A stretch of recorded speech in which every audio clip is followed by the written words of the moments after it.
Nobody would have thought that I would be the one. Rhyner, sports talk. Baseball, baseball, baseball, baseball. Oh, with the big mic. Oh, okay. All right, yeah. Okay, now I get it. We got a lightning strike, boys. What happened over there, Grego? We had a little lightning strike right outside the window. The Texas Rangers win the World Series. All right. Here's a tip for all these Americano League teams. Wait, you said tip? Yeah, tip. Okay. With a P. Keep jamming. The ticket, colon, nothing but a big Gen X jerk-off sale. This is a cool night or what? Although somebody would hear that and go, bullshit. I'm back, bitches.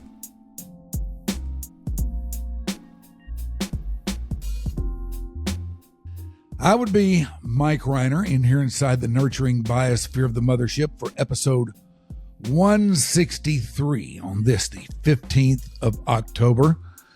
It's going to be a little bit different today because we are joined by Stephen Woods out in San Diego. Hi, Ron. The talk show host out there who is from our Fairburg and took his talents to San Diego and proceeded to blow up the San Diego radio market with his friend Ben on the Ben and Woods show.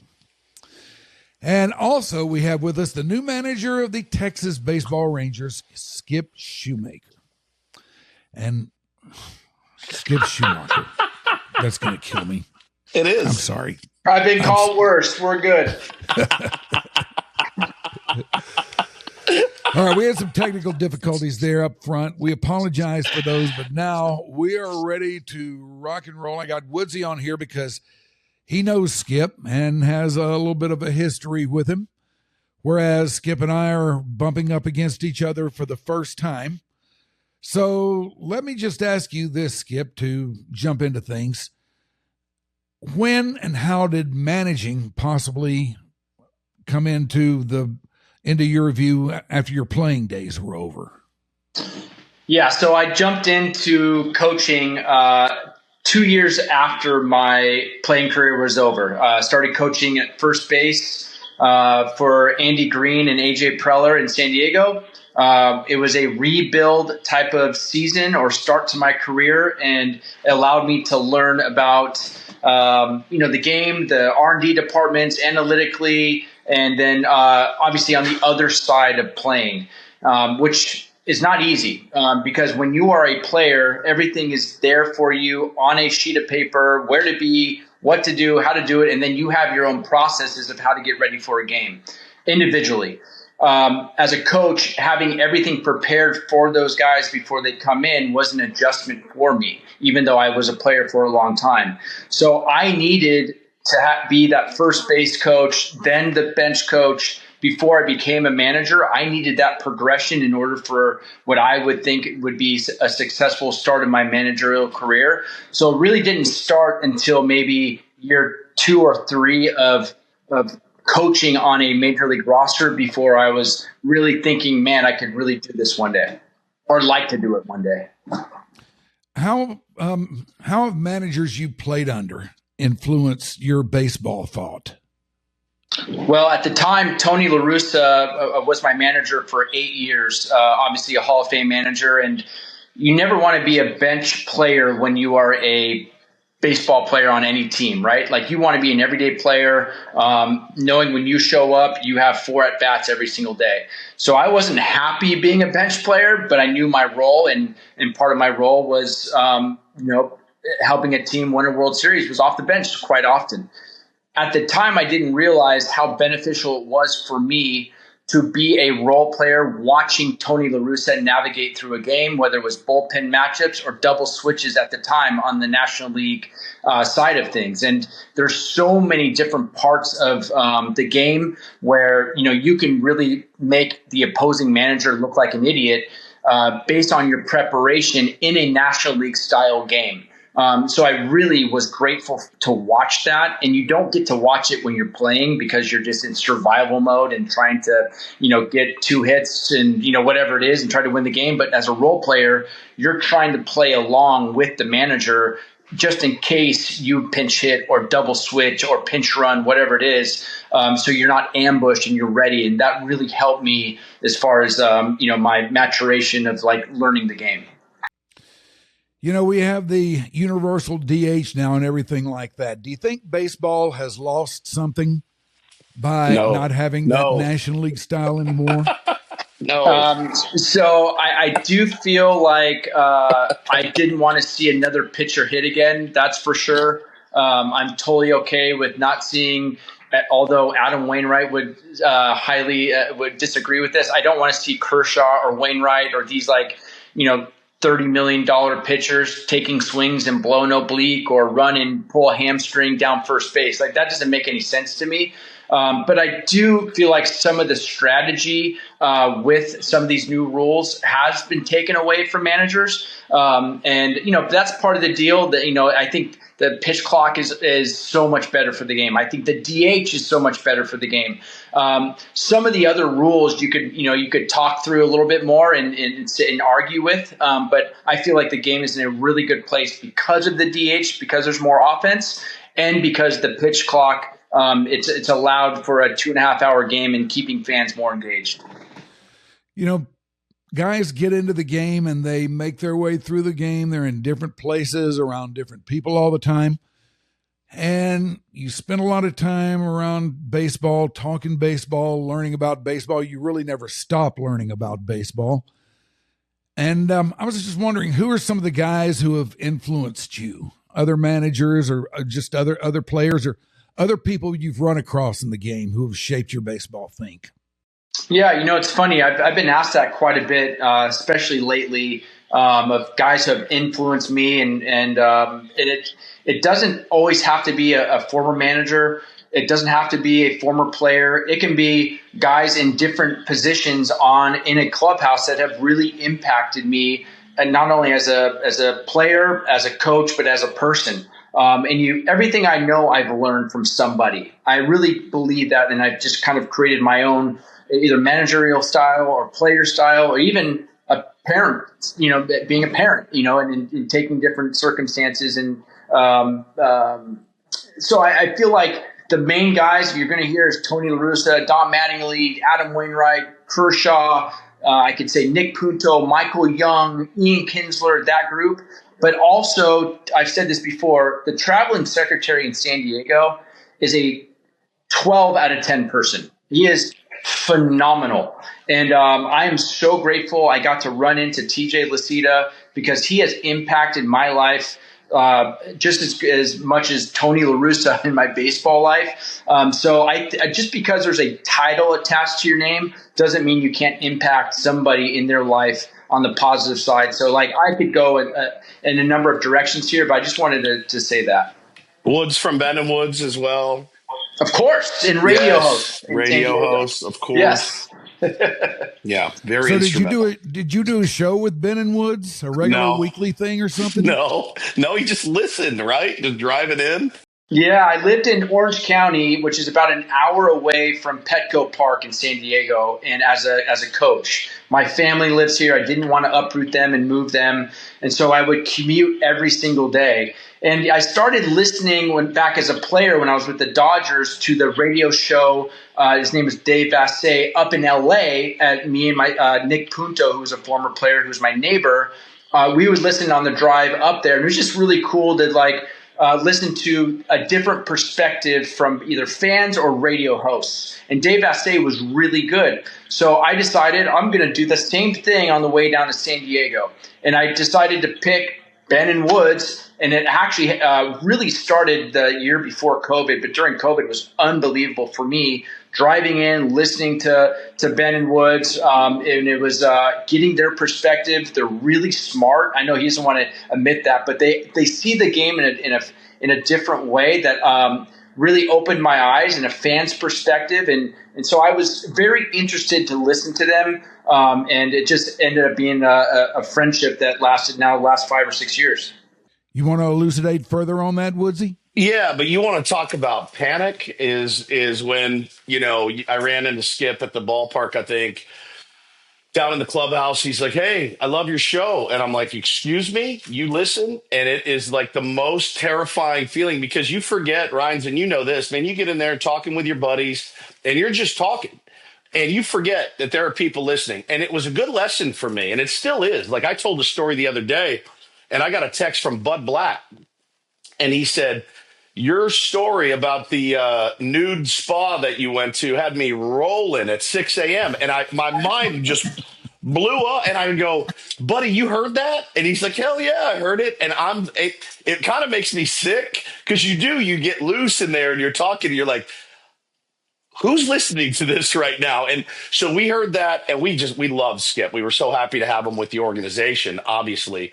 And like, I would bust his balls all the time about the Cardinal way because we played them in the playoffs, and it was like, I'm like, who are you rooting for? Like it was really fun, and we are pretty like-minded as well. And like I'm a dad, and I've leaned on Skip over the years. We're both big mental health advocates as well, so that's something that we connected over. There's a lot, man, and I admire him greatly. But it was a real panic that set in the first time. I'm like, you guys, the first base coach is listening. Well, you better clean it up. Like, we really better clean it up a little bit. We went through that same thing too when we were first starting out. And I think the first guy that I realized was listening to us and becoming something of a fan was Rusty Greer. Oh man, what a great Rangers. player! Great player. Yeah, to this day, I love Rusty Greer. Yep. And he was a young guy, kind of not quite ready for a place like Dallas. He was a kind of a country guy from Georgia. Yep. But we wound up doing a weekly with him for years on account. We tried, but they hold the reins over there pretty tight. Like we're the flagship, and it's still sometimes like pulling teeth to get guys over. And everyone thinks it's such an advantage being on the flagship. And you get a little bit of an advantage, but we're not getting weeklies with Skip Schumaker, I'll tell you that. So we got more chance to talk to Skip after he was out of the org, and he would call in, and we'd have him on a few times a year. Let's get to what led you to the Rangers, Skip. What are the connections that you have inside the organization here? I know Chris Young must be one. Yeah, it's pretty incredible, really, the connections. I actually faced Chris Young at 18-year-old travel ball tournament in Toronto. So I've known Chris Young and faced him since 1998 in a world kind of baseball classic in Toronto for a championship game. He was with the Dallas Stars, I think, or a very big team in Texas. I was with the Orange County Dodgers. And we ended up making the championship game up in Toronto. And so I just remembered this 6'10" guy, I've never seen anything like it, throw against us. And, we're facing, this guy going to Princeton and, really good basketball player. So that was the first time I knew CY. And then we formed this relationship during, our careers of facing each other. He ended up going to San Diego on a minor league contract in 2016. That's when I decided to retire. We formed a bond then. He moves on to MLB. We start connecting. And so the relationship just grew ever since, 1998. Michael Young there, one of my favorite people in the world. I played with him in L.A. in 2013, but he also went to Santa Barbara with me. He was a little bit older, but so we saw each other at alumni games. So there's a lot of connections inside the organization. Obviously, AJ Preller was a former Texas Ranger, and so there's some friendships and connections there as well. So it just really fit when I was offered the senior advisor role last year, and very grateful for that role, obviously, before taking this role, which I didn't really know was going to happen. We texted about it, Ryan's, me and Skip, back when it happened. And, when he left Miami, I texted with him a ton when he was in Miami, and we talked about him being away from his family and how really hard it was. And we would talk about, the difficulties of some of the players and the, how hard it is that in that gig, because I really wanted to learn as much as I could too, because I coach and I want to be a coach and I want to coach my kids forever. And so I would lean on Skip for some of this information, and he was always so forthcoming with it. And then, he's like, hey, I got this gig with the Rangers. I'm like, oh, you're gonna be the skipper there in a couple of years. He's nah. I'm like, no, it's gonna happen. And sure enough, man, Rangers, win the World Series, and then the next couple of years go by, and we were texting the day he was flying back to Texas, and I go, don't you sign anything. Don't sign anything. Don't. Now I didn't know we were losing our manager. And I was like, do not sign anything. And he's like, sorry about it. Too late. So just missed him, man. Just missed him. The campaign was about to start on the air full time. I had a hunch when I read that they were bringing him in as an advisor. Everybody knew the situation out here with Bochy and with Bruce Bochy. And I love Bruce Bochy, but we knew that there was an end to it out there somewhere. And I just had a hunch, without knowing any more about Skip than I did then or really do now, that, okay, they're bringing in the guy who's going to be their next manager. I thought so too. And you spent that year as an advisor. Now, what did that entail exactly, Skip? Yeah, first of all, I want to say Bruce Bochy, everything you think you know about Bruce is true and plus. Like, he is an incredible human being, great man, great father, great husband, leader of a clubhouse. And he was doing that, 70 years old in his 40th, whatever year in the game. I mean, he's just an incredible guy, that a man that I could lean on, hopefully continue to still lean on if things get crazy here. So very grateful that he let me in the whole year on meetings and then I could text him at any time. And it was just I'm very grateful for Boats for allowing me to do what he did with me this year. But this year it was I would go to the minor leagues and see this, oversee a system, look at the prospects, evaluate coaches down there, and make sure that the coaching is aligned with the major league coaches, and what they see at the bottom is aligned with at the top. And you have to be molding these guys to where they're ready to win when they get called upon at the major league level. So that was part of it. The other part was sitting in the front office and watching the Rangers do their thing, and learning the front office and their personalities, the R&D department, learning the training staff, all of that, which you don't get to do when you are a manager when you get hired, right? Like, very rare are you get to oversee an organization for a full year and then get that seat. So I feel like I got a head start, and it's been awesome so far. But when you came on board as an advisor, you had no kind of assurance that this was going in any kind of particular direction or anything like that?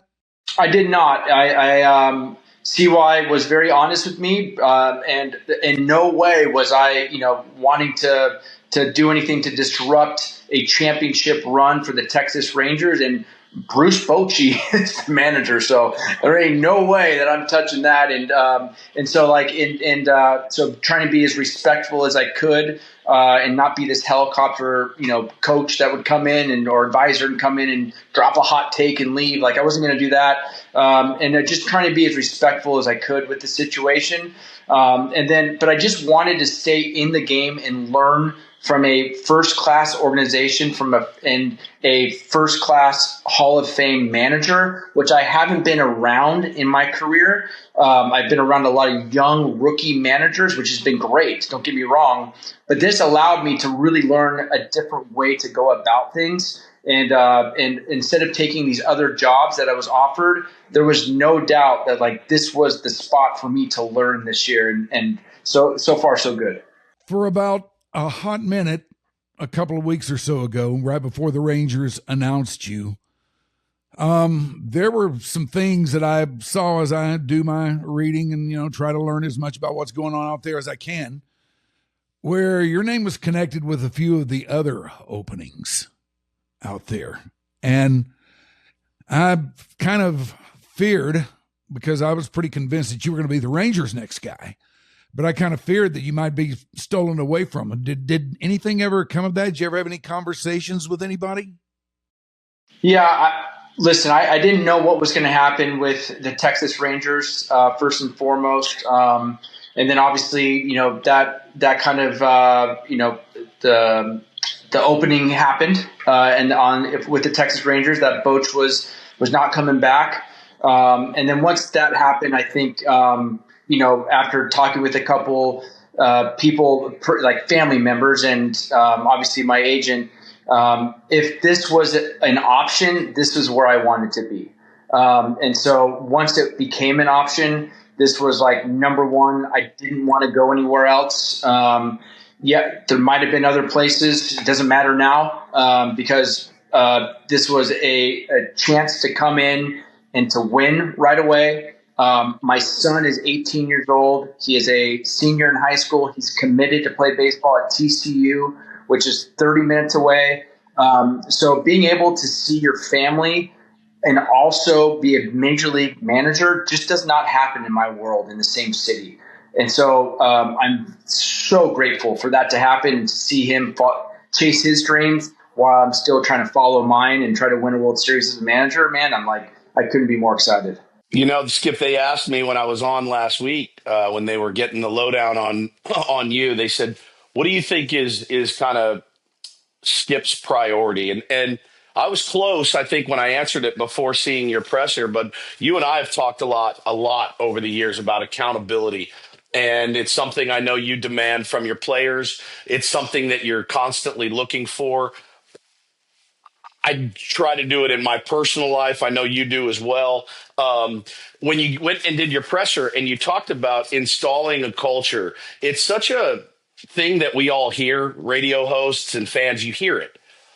And I wanted to ask you, what does that actually look like? Now, I know you've been part of the culture there, right? You've already been part of the culture. You kind of know some ins and outs and some inner workings. But when you're now the boss and you're the manager, you can't just walk in the clubhouse and say, let's go, guys. That's not a culture. What does installing a culture look like? And how long does that take? And where does it start? It starts day one with getting FaceTime and with your core players, and them understanding who you are, what you're about, and getting the buy-in from your key players is the biggest the start of culture. So they understand what I expect, the standards, the non-negotiables, and then get a feeling of what they believe in as well, so we can form this bond and this trust with each other. And by the way, if the player says something, I'm going to hold you to that. So if you're telling me this in October, then I expect it in June and July and whatever it is. And what I'm so grateful for is all these players. They're just they want to win baseball games. I mean, they're at the point that we have a lot of winners. We have World Series MVPs. We have potential Hall of Famers. We have Cy Young Award winners. They want to win, and I'm so grateful for that. But how do you get to that point? Yeah, everybody wants to win. That's the league. Every 30 teams want to win. So what are the separators? The separator for me is culture. So how do you form that is the question. It starts with me and the leaders of the major league the players. But then the roster construction is just as important. Well, I should say the staff construction to me is just as important as the roster construction. And obviously players win games. They win you the games. But if I don't have a staff that is having fun coming to work and pushing these guys to get outside their comfort zone and have the willingness to really push the envelope a little bit, but also get the trust from them, then it's not going to work and there's going to be disconnect. My staff has to know that I have their back and that they love coming to work. This is going to be fun. It's going to be some tough times, but you have to hold these guys to standards. And by the way, if I got our best players, our hardest workers, and they're upholding that standard in the clubhouse, man, this thing is going to be amazing. So trying to navigate, get the staff right first, and then pivot to get to the core players on the same page. That's how this thing comes together, and that's the best. And I do feel like culture can win and lose baseball games at the end. I really, truly believe that. The 500 team, something happened where you could have jumped and won 5, 6, 7 more games just based on culture. And when you get to the playoffs, the same thing happens because you're going to be tested big time. And everybody's talented. Every team has talent enough to win a World Series, right? Like the Dodgers are playing the Brewers. The Brewers had the most wins in major leagues. Over the Dodgers, right? So every team has enough talent. Now the culture, Murph has done an amazing job over there of creating that culture that, a lot of teams are striving for. And so that's the goal. So long-winded answer. Sorry, but that's great. That's all right. I like long-winded ansers. Me too. Most that radio shows hosts me do. that you're into it. It means a lot to me, that's for sure. And this is an all-in job, man. I told Woods, you cannot be one foot out of anything. I don't believe that in parenting. I don't believe that in a marriage. I don't believe that in managing a game. So, I'm all in, and I expect that of everybody on my staff as well. You really signed up for all this bullshit again, and all the media and all the all the stuff that we texted about, and I'm like, oh man, he did it. He really did it. He's going to do it again. And you look good in the uniform. As much as I'd like to see you in a different one, you look really good in the uni, which I knew you would. I told you, Rhines, he could wear a grocery bag and look better than we do. But I know. But I know. Yeah, it's just it's such a good fit, and you got dogs on that team. There's dogs on that team. I think of Langford and of course DeGrom and Evaldi, and these are straight G's. It's gonna be fun. It's gonna be fun to watch and root for from afar for sure. Yeah, I appreciate it. It was important to me to be surrounded by really good people. That was the number one thing. Can I come to work for 162 plus playoffs plus spring training and be surrounded by really good people? And that starts at the top. And CY and Ross are 10 out of 10 humans, family guys, and then it just goes down from there. And we have Michael Lean, who's amazing, who's in San Diego, and then all the way down. So that was number one on my list. And then you start talking to the players and who CY and Ross really care about, acquiring, are good dudes first. What is the makeup? What's the character first? And then we can get to the talent, not vice versa, which really was a selling point for me. This last season has driven Rangers fans crazier than any I can remember. And I've been around for every one of them. 1972 until now, I've seen every crazy-ass, weird-ass thing that's happened with this club. I've seen it go off the rails. I've seen it win a World Series. I've pretty much seen it all. But, man, I haven't seen much like last year because it was just they took the formula to Ranger baseball as we have all come to know it and just turned it upside down. The Rangers have always been able to hit, and pitching has always been the thing that has done them in. And last year, that whole script just flipped. What were your thoughts as you were watching that? As frustrated as you were, you can times it by 10. I think, from staff to players to front office, everyone was trying to figure it out. Unfortunately, there was, guys were getting let go because of it on the hitting side. So it wasn't fun. That's for sure. Because if you look at that lineup, you're trying to figure out what in the world. And we're scoring. Our pitchers led, I think, the whole league in ERA. We have Jacob deGrom and Evo and Leiter at the top. It's just an unbelievable, 3-man, weekend series for any team. And then you have a World Series MVP in the middle of that lineup with Wyatt Langford, who I think is going to be an MVP one year. It was incredibly frustrating. Then you look at the run differential. That should have been in the playoffs if you just look at the numbers in general. It was a frustrating year, no doubt about it, because maybe the most frustrating year for a lot of people here in Texas. Boy, I can certainly relate to that, Rhines. Looking at a lineup every night that should go out and score at least 4 runs, and the pitching held San Diego together, man. And it was it was hard to wrap your head around. It really, and you don't get it, you just don't get it. And it's such a dumb game sometimes that we've all fallen in love with. It makes no sense. It was the damnedest thing that I have ever seen because, I've been a fan for all this time. I've been conditioned like everybody else to think that Ranger baseball is a certain way. And to see the cosmos, the baseball cosmos, come along and just take that and flip it over on its head, that was a lot, man. It was a lot to watch last year. Not to mention the defense might have been the best defense in the major leagues as well. So you had the best pitching with the best defense. And, that's why I think there's a lot of frustration, top to bottom. And again, it wasn't that, these guys just had, it wasn't anything that was a bad guys or bad dudes or these injuries that just everybody has injuries. It was just one of those years that no one can really figure out. It's tough. I know pitching is something that's very unpredictable. And what will you and your pitching coach, whoever that might turn out to be, what are you going to stress to the guys in spring training once you get there? As far as the pitching side? Yeah, strike one. That is obviously, I think everybody will tell you that strike one is the difference maker in every single at bat. Leverage counts is a big deal of starting out strike one. If you see the averages of 0-1 and 1-0 count, it is crazy. And so we have some high powered octane on this in the starting rotation, right? We have three guys that throw 100 miles an hour. It's just wild. And a guy in Kumar Rocker who's coming up that throws 100 miles an hour. It's just the game is just crazy right now. But strike one, being competitive. When you get two strikes, put them away. I would love early contact on the ground would be great because we have Gold Glove everywhere.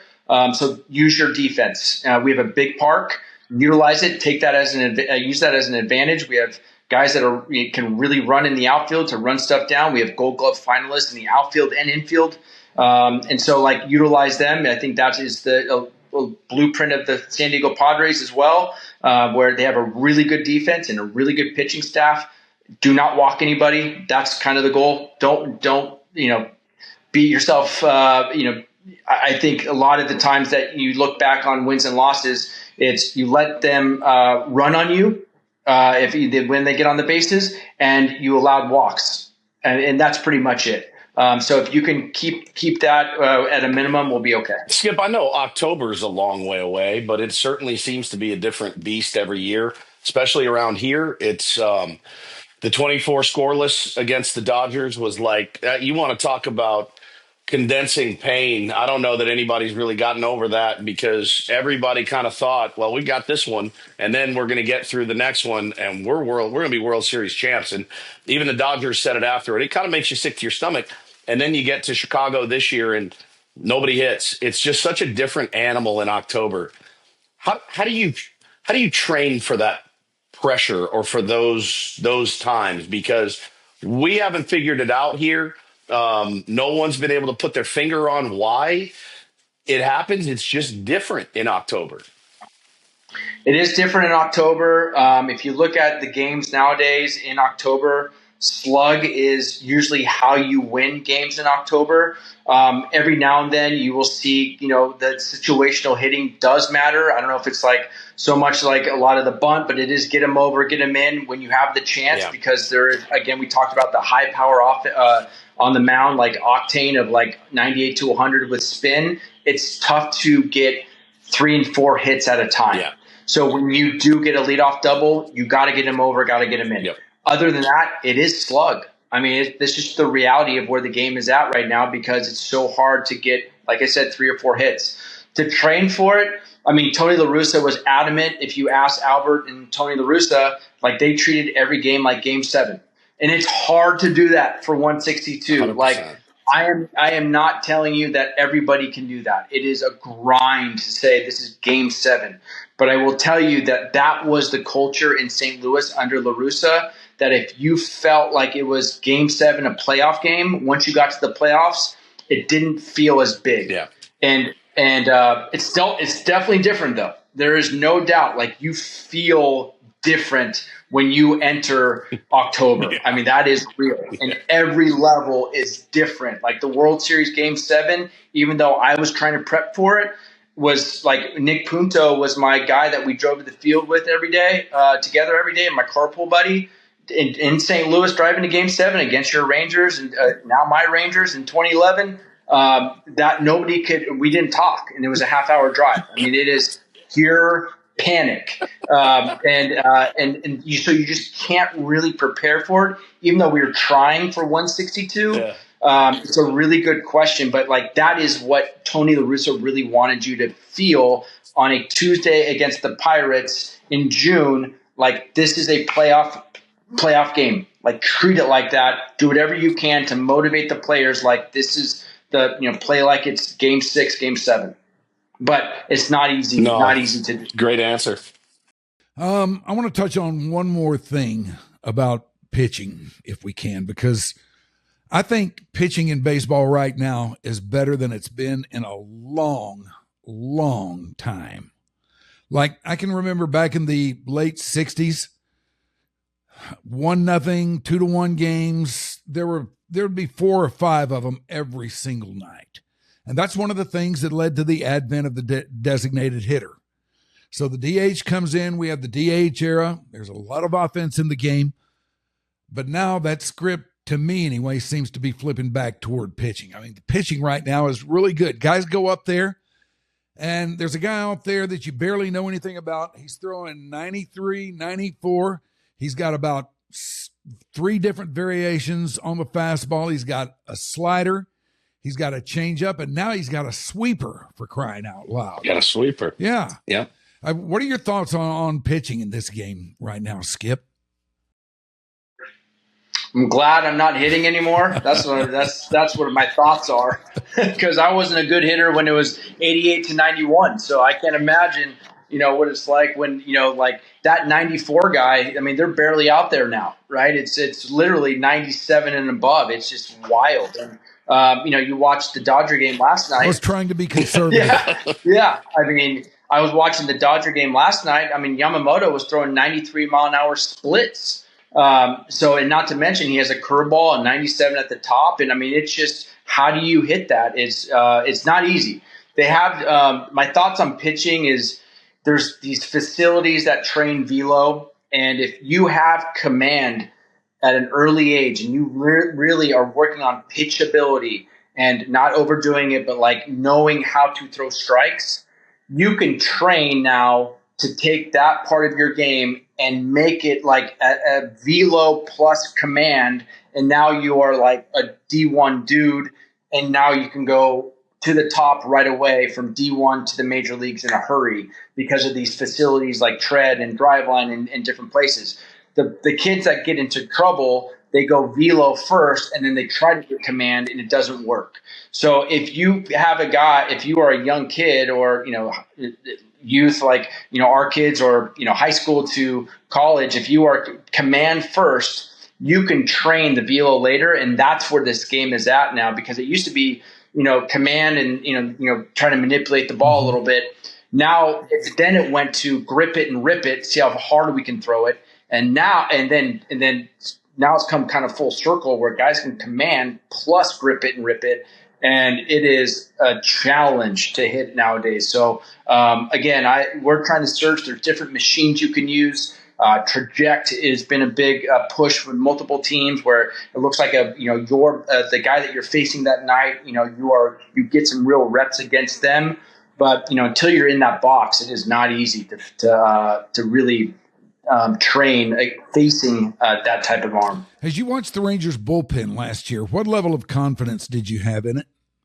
Well, I initially I wasn't too sure because we didn't have a ton of the high-powered arms right out of the gate, besides maybe Chris Martin and Garcia. A lot of the guys just could pitch. And come to find out, we had a really good pitching group and teachers and coaches and a really good catching staff that knew how to get guys out and could command the baseball. And so when I was talking about command first and velo, we had a lot of guys that can command in the 4 quadrants and really spin and manipulate the baseball. And I thought they did a fantastic job of not hurting themselves by the walk, not hurting themselves by the stolen base, and letting the defense work for them. And so overall, I thought it was a really good season for them. You mentioned chemistry a little while back. And I think chemistry is important in anything anybody does, any kind of group effort that anybody has in any kind of walk of life out there. If you don't have chemistry, you're going to have problems. And at times, it didn't look to me like last year like this thing had real good chemistry all the way through. What are your thoughts on chemistry, how you build it, and just elaborate on that a little bit, if you would. Yeah, I wasn't in the dugout in the clubhouse a lot last year. I'd, hop in a couple days out of the month, so I can't really speak on, that part of I think it'd be unfair, honestly, if I gave you my take on that part of what the team had chemistry-wise last year. But I can tell you that I know what winning culture looks like opposed to not, and just being on different teams, whether it was coaching or playing time, or when I was a player, what that winning chemistry really looks like. And again, I swear by this, it starts with communication. You have to communicate. Players want to know where they are, and coaches have to be able to tell them where they are and how to get better every single day if they're not happy with either their playing time or playing performance. So it starts with communication, and that starts from the top to down. I just believe that wholeheartedly. I've been a part of those communication as a player, like walking into an office and wondering why I'm not in the lineup that day. And then they're giving me feedback, that like real honest feedback, because what I know about big leaguers is they can sniff right through the BS. Like, they don't want the fluff. They want to know how they can survive at this level, take care of their families, be all-stars, and win a World Series. That is on their mind. It's not like me fluffing their pillow, even though some need it to get through some slumps or whatever at times. But the majority of it is like, this is where you stand in our eyes, and this is how we get. And then that's the trust really starts happening, which builds chemistry. And so you're allowed to have a coffee with them in the morning or a drink with them at night. And then you can start really bouncing, ideas off of each other. And that creates this culture and bond that you are striving to get right now, for me, October 15th.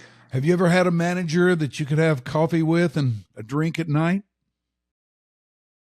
Oh, yeah. Tony La Russa liked to have a drink at night. So I don't know about the coffee in the morning. So, yeah, I mean, back in the day, that's when you could have a drink at the hotel bar, and there's no phones and social media and, that type of thing. And, Tony actually wrote his lineup after a couple glasses of wine on the napkins. And so if you were down in the hotel bar, you could kind of go over there and, see, where he's at with this lineup, and he'd have 15 different napkins with, your name on it or not on it. And and then he started, talking crap about how bad of a player you were, but in a very funny, organic way. That was also part of the coaching that people don't really see. It's not just on the field. It's off the field, at the hotel, on the road, wherever it is. And that's when you can finally get a feel of, in a sense of, where a player is at and how a coach is thinking of you. Well, Skip, how do we fix what's going on here in San Diego to where we get to play you guys in a World Series, next year? Because the talent's never been in question here. I think the thing that rankles me a little bit, we know what happened. Schulte left, and I hate that the players are being blamed. I do. Manny, Tatis, I wouldn't want to coach those guys either. And you've been with both of those dudes. You know them very, very well. It bums me out because, I love them. Those are my dudes. And I defend them and sound like a shill doing it. But, like, how do we fix – because the culture was improved, and the guys were together, and they just didn't hit. And, really, that's really what it is. And how do we fix what's going on? And who do you think, if you were picking the manager here, who's a good fit for you? You put me on the spot. Those are some tough questions, Woodsey. I don't. Again, it's just tough for me to tell you how to fix something when you're not inside of a clubhouse. For sure. Right? They've won 90 games back-to-back years. Yep. Almost got to a World Series the year before that, or whatever. That Dodger series that was so tough, and the Padres at the time could have very easily won that World Series that the Dodgers ended up winning. Yep. It's been a really nice run there. Quite honestly, just there's no ring to show for it. So I think they've got chemistry, honestly, and I think they got a good culture because Joe Musgrove is one of the best baseball guys I've ever been around. Unfortunately, he hasn't been able to pitch, recently, but I think that's going to, really help. And him being, there and throwing every fifth day, I think that's really going to help out. Manny gets too much heat from the media, as you know. Outside of San Diego, he is a good player. He really a Hall of Fame player, and he gives you 160 games every single year. Like, how many guys can do that? And Tatis, I'm going to still go down and say it, is one of my favorite players I've ever been around, and has really brought an energy to San Diego like you rarely see in different places. So it's such a fun place to go watch a game. It's a very attractive place to go manage, that's for sure. And I'm not going to speculate because there's a lot of things going on there right now, and I think it's unfair for me to suggest who should take that place over. I haven't been there in a few years, so I don't really know, but I do know that it's such a solid core there with, like I said, Musgrove and Tatis and Machado, Jake Cronenworth. You and your wife and myself love. Very much. Too much maybe. Too much. And then Jackson Merrill is an up and coming super. So many great pieces there. So I still think they have a window. They're still in that winning window, and it'd be. I think you're still in a really good spot. So sometimes the postseason you don't hit. I know it's fresh on your mind. It's like it just happens in these 3-game series, and you're just like, what just happened? And it's so tough, and that's why a lot of people say just get into the postseason because you just don't know what's going to happen, and you guys know that more than anybody. Big time. That's right. You get in there, you take your chances, see where it goes. Yep, that's right. All right, Skip, I've got one more thing for you here, and again, thank you so much for doing this. Really appreciate it. Oh yeah, I'm with two legends, of course. Did it ever dawn on you when you were with the Cardinals in the 2011 World Series, beating up on the Rangers, that there would come a day when you would be managing that team across the way? Not in my wildest dreams did I think this was going to happen. Yeah, again, like that 2011, I know you don't want to hear this, but that was maybe the most incredible run I've ever been around or been on. Getting into the playoffs was crazy to even think about. Last game of the season to get in, we needed different teams to lose to get in. And then obviously game 6, as you know and well aware of how terrible that was you, great for us. Never goes and then, away. Obviously yeah. And then obviously winning. So no, it was not on my mind at all. But you have this game is about relationships. And in life, I think, is about relationships, and how you treat people matters. And it's funny how this game works because, again, Michael Young has been such an important person in my life, and he's not going to tell me this, but I'm guessing he was at the front of like, hey, Skip needs to get over here if at some point. And I'm grateful for that. But to answer your question, no, I've never thought about managing the Rangers until, maybe a month ago, to be honest with you. Both my kids are waiting for their new Texas Rangers gear. So whenever you get around to it, Let's go. Reiner, you should have seen my 7-year-old would not take off his Miami Marlins hat that Skip had sent him. And, we're a big Skip Schumaker family over here, and we're going to be rooting extremely hard, watching every game, as we did when you guys were in Miami, dude. What a gem you are, and grateful for our friendship. And man, just a cool thing for you. I'm really happy for you. It's really cool. No, thank you. And I've always appreciated the support. I feel like the players and staff should always use the media and understand that they have a job to do as well, and it shouldn't be like this pushback. Yeah. It should be like, they are helping us as well, and they have a job to do, and they're allowed to critique. It doesn't mean it gets personal at all. And you've always been really, really good at telling a story of the game and what you feel, and it's really good takes. It never got personal, and that's why it's so much fun listening to you on the drive in. You do it right. I don't want to hear about like whatever that new thing was with Buddy Black. I prefer not to hear that story again. But the baseball side's been awesome, and you just have good feel and presence, and that's what we love about you in San Diego. Appreciate it. Yeah. Well, Woodsey, thank you for helping string this together. Skip. My pleasure. What an honor, man. Skip, I look forward to seeing the Rangers this year. I always do, but you've won me over, man. All right. That means a lot. I mean, coming from you, let's go. Thanks, Woodsey. Let's do this. You bet. All right. Thank you, guys. All right. Thanks so much, Mike. Thanks, Skip. Appreciate it. All right. Thank you, guys. This has been your Dark Companion for this week. And remember, if you like what you've heard, you can find us wherever you get your podcasts out there. So listen to us, like it, share it, help us get the word out there about your Dark Companion. Bye.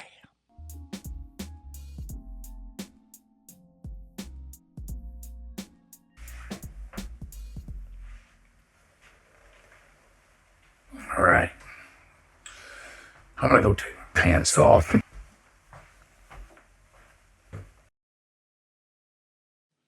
Your Dark Companion is a Stolen Water Media presentation.